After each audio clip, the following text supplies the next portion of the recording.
ಶ್ರೀ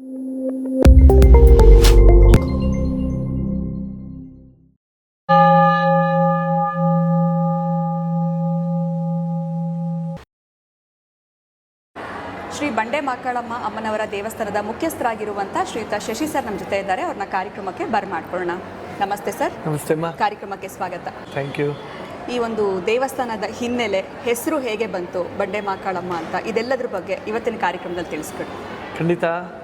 1509ನೇ ಇಸ್ವಿನಲ್ಲಿ ಈ ಬೆಂದಕಾಳೂರಿಗೆ ಈ ಒಂದು ಹೃದಯ ಭಾಗದಲ್ಲಿ, ಅಂದರೆ ಈ ಕುಬೇರನ ಮೂಲೆ ಏನಿವತ್ತು ಇದೆಯಲ್ಲ, ಈ ಒಂದು ಸ್ಥಾನ ಬೆಂದಕಾಳೂರಿಗೆ ಕುಬೇರನ ಮೂಲೆ, ಇಲ್ಲಿ ಆಗ್ಲಿಂದಲೂ ದಕ್ಷಿಣ ಕಾಶಿ ಅಂಥೇಳಿ ನಮ್ಮ ಗವಿಗಂಗಾಧರೇಶ್ವರ, ದೊಡ್ಡ ಬಸವಣ್ಣ, ದೊಡ್ಡ ಗಣಪತಿ, ಈ ಎಲ್ಲ ದೇವತೆಗಳನ್ನ ಇಲ್ಲಿ ಪ್ರತಿಷ್ಠಾಪನೆ ಮಾಡಿ ಪೂಜೆ ಮಾಡ್ತಾ ಇರ್ತಾರೆ. ಸೊ ಅನಾದಿ ಕಾಲದಿಂದ ಈ ಒಂದು ಸನ್ನಿಧಾನಕ್ಕೆ ತುಂಬ ಈ ಗುರು ಹಿರಿಯರು ಮತ್ತು ಋಷಿ ಮುನಿಗಳು ತಪಸ್ಸು ಮಾಡಿ ಇಲ್ಲಿಂದ ಯಾತ್ರೆ ಹೊರಡೋಂಥ ಸಂದರ್ಭ. ಈ ಒಂದು ಗ್ರಾಮಗಳಿಗೆಲ್ಲ ಮಾರ್ಗ ಇದ್ದಿದ್ದು ನಮ್ಮ ಕೆಂಪಾಮುದಿ ಕೆರೆ ಒಂದು ಏರಿ ಮೇಲೆ ಓಡಾಡಬೇಕಾಗಿತ್ತು. ನಮ್ಮ ಅಜ್ಜಿಯವರು ಸುಂಕೇನಹಳ್ಳಿಲಿ ವಾಸವಿದ್ದರು. ಸೊ ಅವರು ಗ್ರಾಮದವರೆಲ್ಲ ಇಲ್ಲಿ ಏನೇ ಒಂದು ಸಿಟಿಗೆ ಮಾರ್ಕೆಟ್ಗೆ ಹೋಗಬೇಕು ಅಂದರೆ ಇಲ್ಲಿಂದ ಗ್ರಾಮಕ್ಕೆ ಒಂದು ಹೋಗಬೇಕು ಅಂದರೆ ಕೆಂಪಾಮುದಿ ಕೆರೆ ಏರಿ ಮೇಲೆ ಹೋಗಬೇಕಾಗಿತ್ತು. ಸೊ ಈ ಏರಿ ಮೇಲೆ ನಡೆದಾಡ್ತಾ ಇದ್ದ ಸಂದರ್ಭದಲ್ಲಿ ನಮ್ಮ ಅಜ್ಜಿಯವರಿಗೆ ಅಮ್ಮ ಒಂದು ನುಡಿತಾರೆ, ಏನಂತ, ಗ್ರಾಮಕ್ಕೆ ಕ್ಷಾಮ ಬರುತ್ತೆ, ಯಾಕಂದರೆ ನನಗೆ ನರಸಂಚಾರ ಆಗಿರೋದ್ರಿಂದ ಬಲಿ ಕೊಟ್ಟು ನೀವು ಪೂಜೆ ಮಾಡಬೇಕು ಅಂತ ಅಪ್ಪಣೆ ಮಾಡ್ತಾರಂತೆ. ಅದು ಸರಿ. ನಮ್ಮ ಅಜ್ಜಿಯವ್ರಿಗೆ ಇಂಥ ದಟ್ಟ ಕಾಡು ಮತ್ತು ಕೆರೆ, ಇಲ್ಲಿ ಎಲ್ಲ ಬರೀ ಕಾಡು ಪ್ರದೇಶ, ಇಂಥ ಕಡೆ ಯಾರು ಹಂಗೆ ಹೇಳಿದ್ರು, ಯಾರೋ ಪೋಲಿಗಳು ಮಾಡಿರ್ಬೋದು ಅಂತ ಸುಮ್ಮನೆ ಆಗಿಬಿಡ್ತಾರೆ. ಅದಾದಮೇಲೆ ಊರಿಗೆ ಹೋದಾಗ ಊರಿನಲ್ಲಿ ಗ್ರಾಮ ಎಲ್ಲ ಹೇಳ್ತಾರೆ, ಹಿಂಗೆ ಅಲ್ಲಿ ಯಾರೋ ಅಂದರು ಅಂತ, ಅದೆಲ್ಲ ಏನೋ ಮೂಢನಂಬಿಕೆ ಬಿಡು ಅಂತೇಳಿ ಸುಮ್ಮನೆ ಆಗಿಬಿಡ್ತಾರೆ. ಆಮೇಲೆ ನೋಡಿದ್ರೆ ಊರಿನಲ್ಲಿ ತುಂಬ ಕಾಯಿಲೆಗಳು ಜಾಸ್ತಿ ಆಗುತ್ತೆ, ಕೆಂಪಾಮುದಿ ಕೆರೆ ಒಣಗ್ತಾ ಬರುತ್ತೆ. ಸೊ ಇದೆಲ್ಲ ಆದಾಗ ಅವ್ರಿಗೆ ಅನುಮಾನ ಬರುತ್ತೆ, ಯಾಕೆ ಈ ರೀತಿ ನಡೀತಾ ಇದೆ, ಏನಾಯಿತು, ಏನು ಗ್ರಾಮಕ್ಕೆ ಏನಾರು ಅನಾಹುತ ಆಗಿದೆಯಾ, ಏನಾದ್ರು ನಮ್ಮಿಂದ ಅನ್ಯಾಯ ಆಗಿದೆಯಾ ಅಂತ ಹೇಳಿ ಎಲ್ಲ ಪರೀಕ್ಷೆ ಮಾಡಿದಾಗ ಅಮ್ಮನವರು ಅಪ್ಪಣೆ ಮಾಡಿದ್ರಲ್ಲ, ಅದನ್ನು ಅವ್ರಿಗೆ ಜ್ಞಾಪಕ ಬರುತ್ತೆ. ಓ, ಅಲ್ಲಿ ಯಾವುದೋ ದೇವಿ ಮಾತಾಡ್ದಂಗಿತ್ತು, ಸೊ ಅಲ್ಲಿ ನೋಡೋಣ ಅಂಥೇಳಿ ಊರಿನವರೆಲ್ಲ ಬಂದು ಇಲ್ಲಿ ಅಮ್ಮನ ನೋಡಿದಾಗ ಕಾಳಿ ನುಡಿತಾರೆ, ನಾನು ಮಹಾಕಾಳಿ ಇಲ್ಲಿ ನೆಲೆಸಿದ್ದೀನಿ, ನನಗೆ ನರಸಂಚಾರ ಆಗಿರೋದ್ರಿಂದ ನೀವು ಬಲಿ ಕೊಟ್ಟು ಪೂಜೆ ಮಾಡಬೇಕು, ಆಗ ಗ್ರಾಮಗಳಿಗೆಲ್ಲ ನಾನು ರಕ್ಷಣೆಯಾಗಿ ನಿಮಗೆ ಆಶೀರ್ವಾದ ಮಾಡ್ತೀನಿ ಅಂತ. ಸೊ ಆವಾಗಲಿಂದ ಏನು ಮಾಡ್ತಾರೆ, ಈ ಅಮ್ಮನ್ನ ಗ್ರಾಮ ದೇವತೆಯಾಗಿ ಆ ಒಂದು ಗ್ರಾಮಕ್ಕೆ ಅಳವಡಿಸ್ಕೊಂಡು ವರ್ಷಕ್ಕೊಂದ್ಸಲಿ ಈ ಅಮ್ಮನಿಗೆ ಬಲಿ ಕೊಟ್ಟು ಪೂಜೆಯನ್ನು ಮಾಡಿಕೊಂಡು ಗ್ರಾಮ ಹಬ್ಬ ಮಾಡಿಕೊಂಡು ಆಚರಣೆ ನಡೆಸ್ಕೊಂಡು ಬರ್ತಾ ಇರ್ತಾರೆ. ಈ ಒಂದು ಸನ್ನಿಧಾನಕ್ಕೆ ಕೆಂಪೇಗೌಡರು 1520ನೇ ಇಸ್ವಿನಲ್ಲಿ ಈ ಎತ್ತಿನ ಬಂಡಿ ಬಿಡ್ತಾರೆ. ಯಾಕೆ ಅಂದರೆ ಈ ಬೆಂದಕಾಳೂರು ಮಾಡಿದಾಗ ಅಲ್ಲಿ ನಗರದ ಪೇಟೆ, ಅಕ್ಕಿಪೇಟೆ, ಬಳೆಪೇಟೆ, ವ್ಯಾಪಾರಕ್ಕೆ ಅಂತ ಎಲ್ಲ ಪೇಟೆಗಳನ್ನ ಮಾಡಿ ಒಂದು ಗ್ರಾಮಸ್ಥರನ್ನ ಮತ್ತು ಎಲ್ಲ ವರ್ತಕರನ್ನ ಕರ್ಕೊಂಬಂದಲ್ಲಿ ಬಿಟ್ಟಾಗ ಕಳ್ಳರು ಕಾಕರು ಜಾಸ್ತಿ ಆಗಿಬಿಡ್ತಾರೆ. ಆವಾಗ ಏನು ಮಾಡ್ತಾರೆ, ಇದಕ್ಕೆಲ್ಲ ಒಂದು ರಕ್ಷಣೆಗೆ ಮತ್ತು ಒಂದು ಕಾವಲು ಗೋಪುರ ಕಟ್ಟಬೇಕು ಅಂಥೇಳಿ ಈ ಒಂದು ಬೆಂದಕಾಳೂರಿಗೆ ಕಾವಲು ಗೋಪುರ ಕಟ್ಟಬೇಕು ಅಂತ ಎತ್ತಿನ ಬಂಡಿ ಬಿಡ್ತಾರೆ. ಆ ಎತ್ತಿನ ಬಂಡಿ ಇಲ್ಲೊಂದು ಲಾಲ್ಬಾಗು, ಹಲಸೂರು, ಸ್ಯಾಂಗಿ ಟ್ಯಾಂಕು, ಈ 4 ದಿಕ್ಕುಗಳಲ್ಲಿ ಹೋಗಿ ನಿಂತ್ಕೊಳ್ಳುತ್ತೆ. ಆಗ ಅಲ್ಲಿ ಏನು ಮಾಡ್ತಾರೆ, ಅಲ್ಲಿರುವಂಥ ಯಾವುದು ಎತ್ತರವಾದ ಪ್ರದೇಶ ಆಯ್ಕೆ ಮಾಡ್ಕೊಳ್ಳಿ ಕಾವಲು ಗೋಪುರ ಕಟ್ಟೋದಕ್ಕೆ ಅಂತ ಹೇಳಿದಾಗ ಅಮ್ಮನವರ ಸನ್ನಿಧಾನದ ಪಕ್ಕದಲ್ಲೇ ಒಂದು ದೊಡ್ಡ ಬಂಡೆ ಮೇಲೆ ಒಂದು ಅಪ್ಪಣೆ ಆಗುತ್ತೆ. ಸರಿ, ಅಲ್ಲಿ ಮಾಡೋದಕ್ಕೆ ಎಲ್ಲ ನಿರ್ಧಾರ ಮಾಡ್ತಾರೆ. ನಿರ್ಧಾರ ಮಾಡಿದಾಗ ಊರಿನವರೆಲ್ಲ ಹೇಳ್ತಾರೆ, ಸ್ವಾಮಿ ಇಲ್ಲಿ ನಾವು ಕಾಳಿ ದೇವರಿಗೆ ಪೂಜೆ ಮಾಡ್ತೀವಿ, ತಾವು ಬಂದು ಒಂದು ಪೂಜೆ ಸಲ್ಲಿಸಬೇಕು ಅಂತ ಹೇಳಿದಾಗ ಕೆಂಪೇಗೌಡರು ಬರ್ತಾರೆ. ಬಂದಾಗ ನಮ್ಮ ಅಜ್ಜಿಯವ್ರ ಮೇಲೆ, ಅಮ್ಮ ಮೈ ಮೇಲೆ ಬಂದು ನನಗೆ ಒಂದು ಗುಡಿ ಕಟ್ಸು ನೀನು, ಆಗ ನಿನ್ನ ಕೆಲಸ ಆಗುತ್ತೆ ಅಂತಾರೆ. ಸೊ ಆವಾಗ ಕೆಂಪೇಗೌಡರು ಏನು ಮಾಡ್ತಾರೆ, ಅಮ್ಮನ ಆಕಾರ ಅವ್ರಿಗೆ ಕಣ್ಣಿಗೆ ಸ್ಪರ್ಶ ಆದಾಗ, ಓ ಸತ್ಯ, ಇದು ಮಹಾಕಾಳಿ ಇಲ್ಲಿ ನೆಲೆಸಿದ್ದಾರೆ, ಬಂಡೆ ಮಹಾಕಾಳಿ ಅಂತ ನಾಮಕರಣ ಮಾಡಿ ನಮ್ಮ ಅಜ್ಜಿಯವರಿಗೆ ಪೂಜೆ ಮಾಡೋದಕ್ಕೆ ವಾಗ್ದಾನವಾಗಿ ಇದನ್ನು ಒಂದು ಬಳುವಳಿಯಾಗಿ ನೀಡ್ತಾರೆ.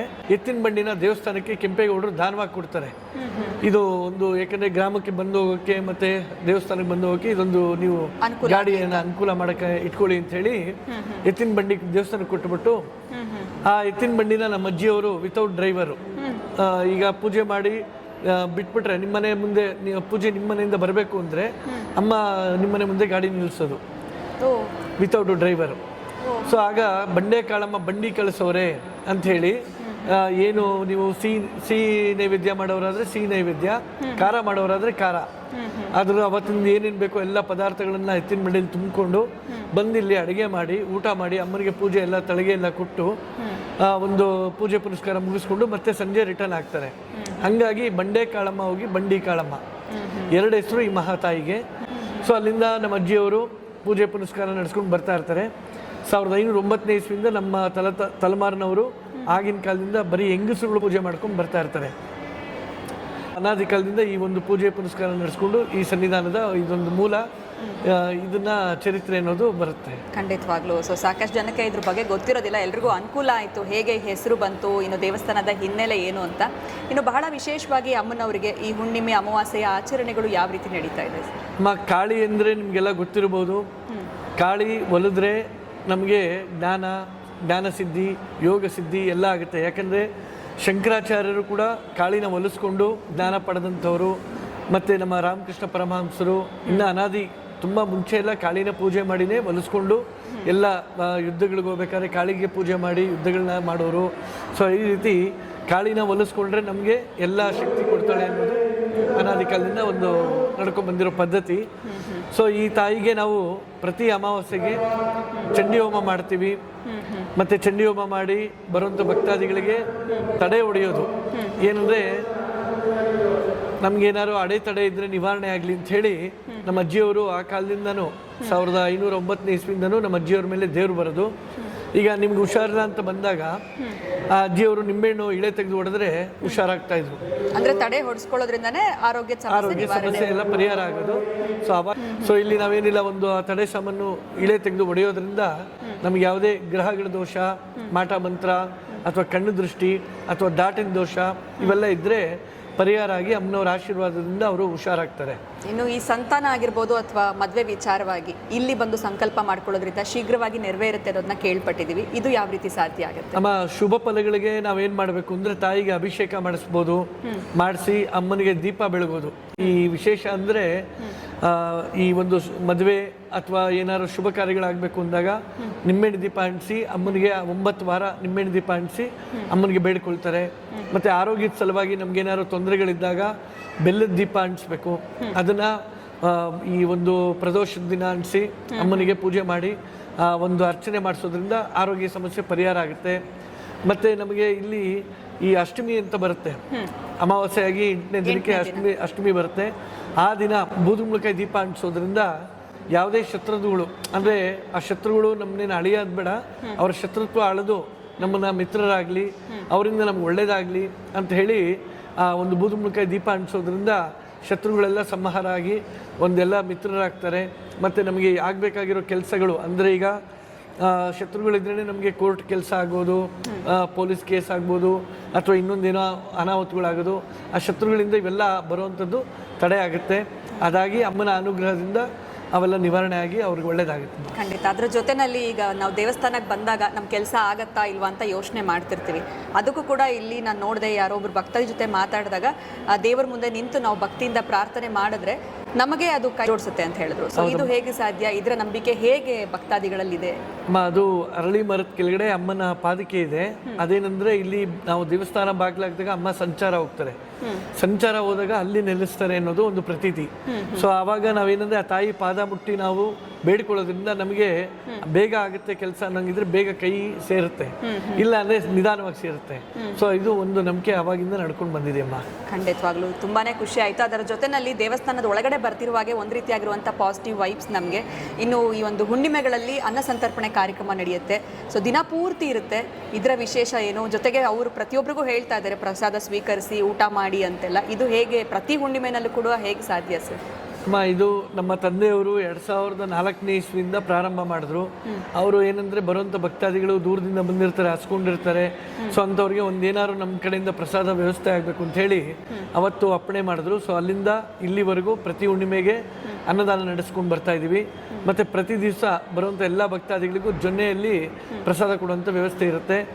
ಈ ಯಾಕೆ ನಾವು ಇದೊಂದು ಮಾಡ್ತೀವಿ ಅಂದರೆ, ಈ ನೀವು ನೋಡಿರ್ಬೋದು ತಾಯಿ ಒಂದು ಮಹಾತಾಯಿಯ ಶಕ್ತಿ ನಮಗೆ ಸೇರಿದ್ರೆ, ಪ್ರಸಾದವಾಗಿ ಸೇರಿದ್ರೆ ಮೈಯಲ್ಲಿರ್ತಕ್ಕಂಥ ದುಗುಡುಗಳು ನಿವಾರಣೆ ಆಗುತ್ತೆ.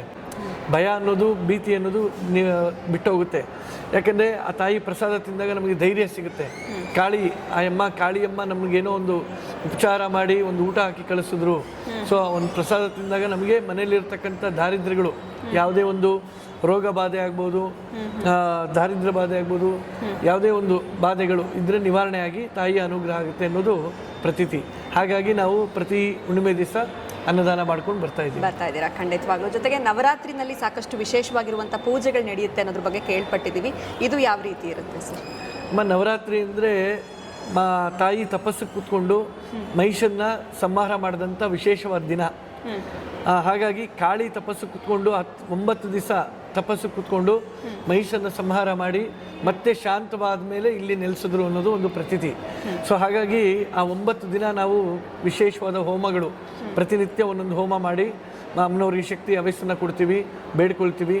ಮತ್ತು ಸಂಜೆ ಲಲಿತ ಸಹಸ್ರನಾಮ ಮಾಡಿ ಎಲ್ಲ ಬರುವಂಥ ಭಕ್ತಾದಿಗಳಿಗೆ ಮಧ್ಯಾಹ್ನದಿಂದ ರಾತ್ರಿವರೆಗೂ ಅನ್ನದಾನದ ವ್ಯವಸ್ಥೆ ಇರುತ್ತೆ.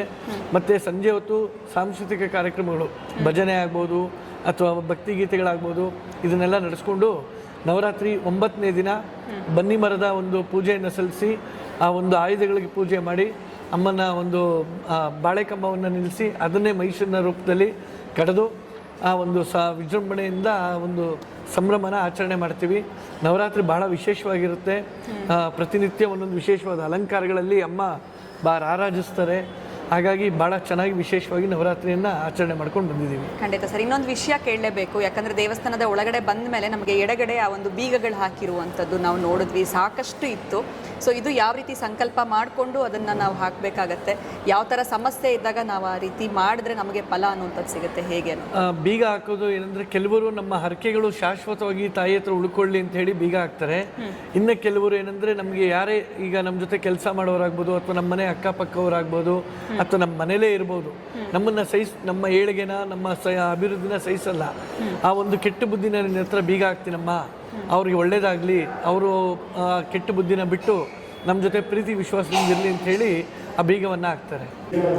ಇನ್ನು ಆ ಬೀಗದ ಹತ್ರ ಇರುವಂಥ ವಿಗ್ರಹ, ಇದ್ರ ಬಗ್ಗೆ ಒಂದು ಸ್ವಲ್ಪ ವಿಶೇಷ ಇದೆ ಅಮ್ಮ. ಅದು ಮತ್ತಿಕೆರೆಯಲ್ಲಿ ಒಬ್ಬರು ಸಾಹುಕಾರರ ಮನೆಯಲ್ಲಿ ಅಮ್ಮನವ್ರನ್ನ ಇಟ್ಕೊಂಡು ಪೂಜೆ ಮಾಡ್ತಾ ಇದ್ರು. ಅವ್ರಿಗೆ ಅಮ್ಮ ಕನಸಲ್ಲಿ ಹೋಗಿ ನನಗೆ ಪೂಜೆ ಸಲ್ಲಿಸಬೇಕು ಅಂದಾಗ ಆ ವಿಗ್ರಹವನ್ನು ಮಾಡಿಸಿ ಅವರು ಮನೆಯಲ್ಲಿ ಇಟ್ಕೊಂಡು ಸುಮಾರು ಒಂದು 40-50 ವರ್ಷ ಪೂಜೆ ಮಾಡಿದ್ದಾರೆ. ಅದಾದಮೇಲೆ ಅವರ ತಂದೆಯವರು ಕಾಲವಾದ ನಂತರ ಅವ್ರಿಗೆ ಅಪ್ಪಣೆ ಆಯ್ತಂತೆ, ಇನ್ನು ನಾನು ನನ್ನ ಸನ್ನಿಧಾನಕ್ಕೆ ಹೋಗಬೇಕು, ನನಗೆ ಇಲ್ಲಿ ಕೆಲಸ ಮುಗೀತು ಅಂತ ಹೇಳಿ ಅಪ್ಪಣೆ ಮಾಡ್ತಾರೆ. ಆವಾಗ ಅವ್ರು ಬಂದಿಲ್ಲಿ ಕೇಳಿಕೊಂಡು ಬಂದಿಲ್ಲಿ ಒಂದು ಆಲಯದಲ್ಲಿ ಆ ದೇವಿನ ಪ್ರತಿಷ್ಠಾಪನೆ ಮಾಡಿಸಿದ್ದೀವಮ್ಮ. ನಾನು ಭಾಳಷ್ಟು ಭಕ್ತಾದಿಗಳನ್ನ ಮಾತಾಡಿಸಿದಾಗ ಕೆಲವರು ಹೇಳಿದ್ರು ನಾವು ಹುಣ್ಣಿಮೆ ದಿನ ತಪ್ಪಿಸದೆ ಬರ್ತೀವಿ, ಇನ್ನು ಕೆಲವರು ಅಮಾವಾಸ್ಯೆಯಲ್ಲಿ ಬರ್ತೀವಿ ಅಂತ ಹೇಳಿದ್ರು, ಇನ್ನು ಕೆಲವರು ಬೇರೆ ವಿಶೇಷವಾಗಿರುವಂಥ ದಿನ ಶುಕ್ರವಾರ, ಮಂಗಳವಾರ ಈ ರೀತಿ ಬರ್ತೀವಿ ಅಂತ. ಯಾವೆಲ್ಲ ದಿನಗಳಲ್ಲಿ ವಿಶೇಷವಾಗಿರುವಂಥ ಪೂಜೆಗಳು ಇಲ್ಲಿ ನಡೆಯುತ್ತೆ ಸರ್?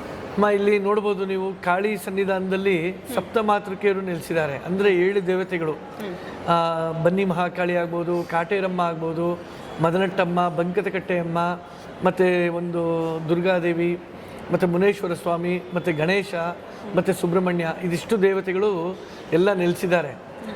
ನಾಡು ಮಾರಮ್ಮ, ಕರುಮಾರಿಯಮ್ಮ, ಇಷ್ಟು ಎಲ್ಲ ತಾಯಿಯರು ಶಕ್ತಿ ದೇವತೆಗಳು ಇಲ್ಲಿ ನೆಲೆಸಿರೋದ್ರಿಂದ ನಾವು ಸಂಕಷ್ಟಹರ ಅಂದರೆ ಗಣೇಶನ ಏನೇ ವಿಘ್ನಗಳು ಬಂದರೂ ನಿವಾರಣೆ ಆಗಲಿ ಅಂತೇಳಿ ಒಂದು ಸಂಕಷ್ಟಹರ ಚತುರ್ಥಿ ದಿನ ಈ ಯಾರೋ ಭಕ್ತಾದಿಗಳು ಕೆಲವರು ಅಭಿಷೇಕ ಮಾಡಿಸಿರ್ತಾರೆ, ಮತ್ತು ತಡೆ ಓಡಿಸೋದಿರ್ತಾರೆ, ಅಂಥವ್ರಿಗೆ ಹೇಳಿರ್ತೀವಿ ಸಂಕಷ್ಟ ಚತುರ್ಥಿ ದಿನ ಬಂದು ಸ್ವಾಮಿಗೆ ಹಾಲಾಭಿಷೇಕ ಮಾಡಿ ಪೂಜೆ ಮಾಡಿಸಿ ಅಂತ ಹೇಳ್ತೀವಿ. ಸೊ ವಿಶೇಷವಾಗಿ ಸಂಕಷ್ಟಹರ ಚತುರ್ಥಿ ದಿನ ಅದೊಂದು ಸ್ವಾಮಿ ಪೂಜೆ ನಡೆಯುತ್ತೆ. ಆಮೇಲೆ ಷಷ್ಠಿ ದಿನ ಸುಬ್ರಹ್ಮಣ್ಯ ಸ್ವಾಮಿ ಪೂಜೆ. ಏನಂದರೆ ಈ ಮಕ್ಕಳಿಗೆ ವಿದ್ಯಾಭ್ಯಾಸ ಅಂತಲ್ಲ, ಯಾಕೋ ಮರುವು ಜಾಸ್ತಿ ಆಗ್ತಾ ಇದೆ, ಮತ್ತು ಈ ನಡುವೆ ಮುಂಚೆ ರ್ಯಾಂಕ್ ತೆಗಿತಾ ಇದ್ರು, ಇವಾಗೆಲ್ಲ ಕಮ್ಮಿ ತೆಗಿತಾ ಇದ್ದಾರೆ, ಅವ್ರಿಗೆ ಕಮ್ಮಿ ಆಗ್ತಾ ಇದೆ ಅಂದಾಗ ಸುಬ್ರಹ್ಮಣ್ಯ ಸ್ವಾಮಿಗೆ ಪೂಜೆ ಮಾಡಿಸಿ, ಯಾಕಂದರೆ ವಿಧಿ ಬರ ಬದಲಾಯಿಸೋನು ಸುಬ್ರಹ್ಮಣ್ಯ ಸ್ವಾಮಿ.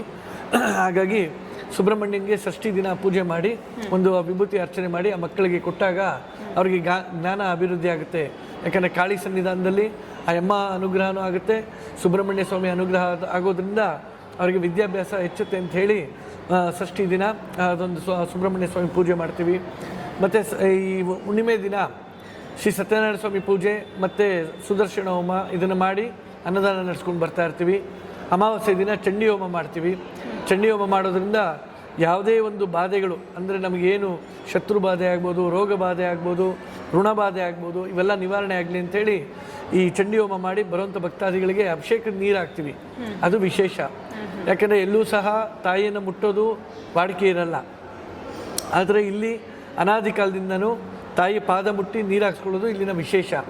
ಬರುವಂಥ ಎಲ್ಲ ಭಕ್ತಾದಿಗಳು ಅಭಿಷೇಕ ಮುಗಿದ ಮೇಲೆ ಅಮ್ಮನ ಪಾದ ಮುಟ್ಟಿ ನೀರು ಹಾಕ್ಸ್ಕೊಳ್ಳೋದ್ರಿಂದ ಯಾವುದೇ ದೃಷ್ಟಿದೋಷ ಇದ್ರೂ ಪರಿಹಾರ ಆಗಿ ಎಲ್ಲ ಶುಭ ಕಾರ್ಯಗಳು ನೆರವೇರುತ್ತೆ ಅನ್ನೋದು ವಾಡಿಕೆಯಮ್ಮ. ಖಂಡಿತ. ಸೊ ಆ ನೀರು ಹಾಕಿಸ್ಕೊಂಡು ಹೋದ್ಮೇಲೆ ಸಾಕಷ್ಟು ಒಳಿತನ್ನ ಕಾಣ್ತಾರೆ ಅವ್ರ ಖಂಡಿತ ಒಳ್ಳೆಯದಾಗಿದೆ. ಆ ತಾಯಿ ಆಶೀರ್ವಾದ ಆದಮೇಲೆ ನಮಗೆ ಎಲ್ಲ ಒಂದು ತೊಂದರೆಗಳು ನಿವಾರಣೆ ಆಗಿ ತಾಯಿ ಅನುಗ್ರಹ ಆಗಿ ಶುಭ ಕಾರ್ಯ ನೆರವೇರುತ್ತೆ. ಖಂಡಿತ. ಈ ಒಂದು ದೇವಸ್ಥಾನದ ಹಿನ್ನೆಲೆ ಬಗ್ಗೆ ತಿಳಿಸ್ಕೊಟ್ರಿ. ಇನ್ನು ನಡೆಯುವಂಥ ವಿಶೇಷವಾಗಿರುವಂಥ ಪೂಜೆಗಳ ಬಗ್ಗೆ ಆಗಿರ್ಬೋದು, ಇನ್ನು ಅನ್ನ ಸಂತರ್ಪಣೆ ಕಾರ್ಯಕ್ರಮ ಭಾಳ ಅದ್ಭುತವಾಗಿ ಮಾಡ್ತಿದ್ದೀರಾ, ಜನಸಾಗರನೇ ಹರಿದು ಬಂದಿದೆ ಅಂತ ಹೇಳ್ಬೋದು. ಇಷ್ಟೆಲ್ಲ ಮಾಹಿತಿಯನ್ನು ಕೊಟ್ಟಿದ್ದಕ್ಕೆ ತಮಗೆ ಧನ್ಯವಾದಗಳು. ನಮಸ್ಕಾರ. ಒಳ್ಳೆಯದಾಗಲಿ. ನಿಮಗೂ ನಿಮ್ಮ ಚಾನಲ್ಗೂ ಒಳ್ಳೆಯದಾಗಲಿ.